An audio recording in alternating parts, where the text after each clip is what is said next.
Hi, welcome back to my channel. I still have not come up with a title for exactly what I want to call this series of videos that I'm putting out. But what I'm doing is sharing insights and wisdom, the lessons that I learned from my personal development journey into self-actualization and learning to self-love, cultivating myself. And I have been putting this off for forever and a day, and this is my second video, and so here goes. So today I want to talk about a great lesson that my 1-year-old taught me just the other day.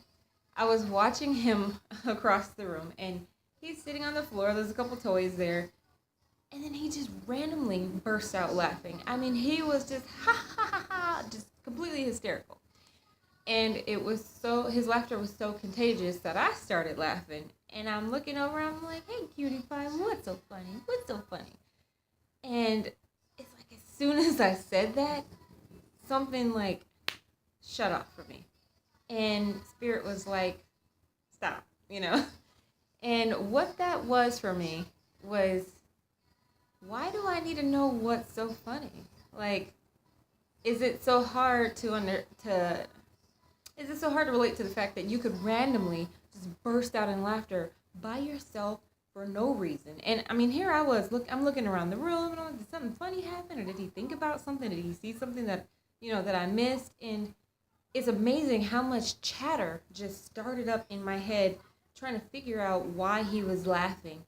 And I'm glad that he's not at the stage yet where he can verbally, answer me back and tell me what was so funny, because then that would take him to a point of analysis to try and justify the laughter, to justify his joy.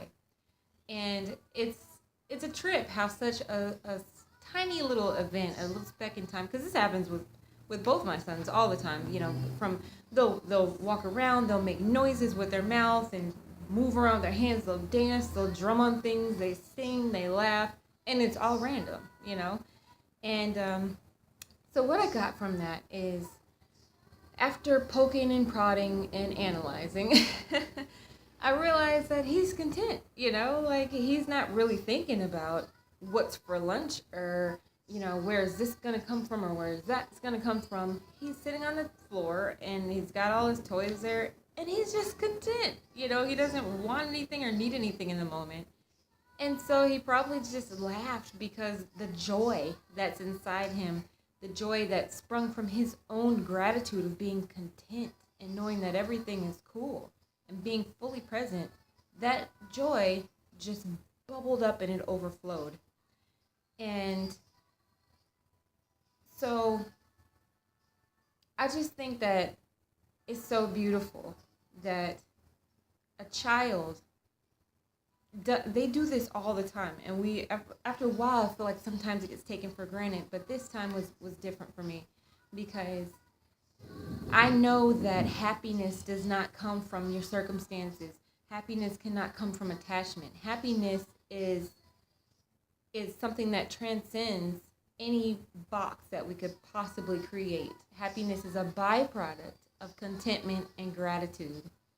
And so to be grateful, we have to be present, because looking into the past, what happened or what's going to happen later, or worrying about this and that and blah, blah, blah, you can't really appreciate the moment. And seeing this little child appreciating the moment, he can't do for himself as much right now. He's only one. But he knows that when he gets hungry, a meal will be provided. And when he soils his diaper, it'll be changed. And when he wants to go to sleep, he'll be put down for a nap. He knows that his needs will be taken care of. He doesn't really necessarily know how, and he doesn't worry about that. He just knows that it's all taken care of. And he is taken care of. And so therefore he has all this space to just experience what is in the now, in the moment. And in that moment, he felt joy, and the joy just came out.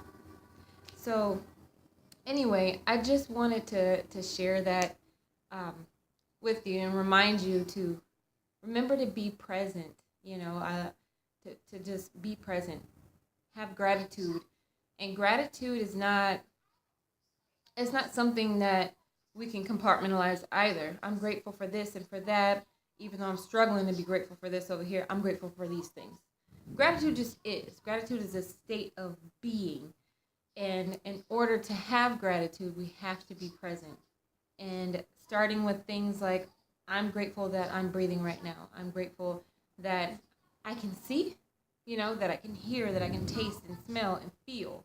Those things, without those things, the quality of our life would be seriously altered. So if nothing else, just starting with those tidbits, and as we cultivate a practice of being grateful for the small things, we can expand that into being grateful for the large things like our story, and our history, all the things that we have come through, being grateful for all of that, right? Because we're not 1-year-old children anymore. We have been in this life experience a lot longer. So we've got memories and all this stuff going. And so it may take a little time to understand how to really embody gratitude, because there's a lot to consider. But if we can remember to just come to the now, sit on the floor, like a 1-year-old child with a couple toys in front of you, stare off into the distance and just laugh because you can. Laugh because you can, because you're here. Be grateful for the moment. And that's where joy is. It doesn't matter what you have or what the circumstances are. You can always be joyful. And so I'm going to go ahead and end this video here. That's my word for the day. And I love you guys very much, and I'll see you next time. Bye.